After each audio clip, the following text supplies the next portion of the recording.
Hi, my name is Rebecca Gazey and I'm the Community Engagement and Learning Officer at the Royal Engineers Museum.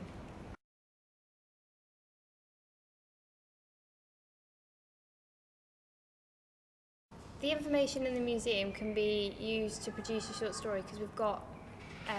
quite interesting artefacts that people might not have known about. Say, for instance, the dog collar that was used to have dogs carry messages across the trenches, which is a story that people might not know. And we've also got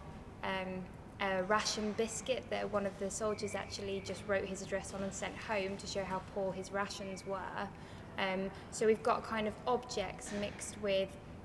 the historical background information, so we've kind of got a story as well as the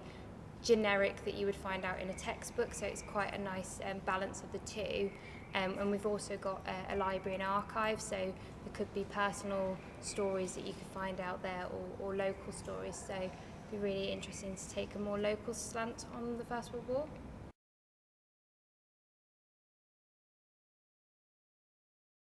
The story of William Hayman,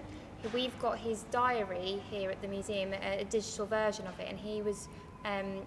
14-year-old sent to the France during the war, and he's possibly one of the youngest boy soldier in France during 1914, and we're lucky enough to be publishing his blog at the moment. Well, we're kind of blogging about his diary, and you can read extracts of it, and that's for us is quite exciting because along with that we've got like a spoon and his gas mask and his mess tin with his number and stuff on, so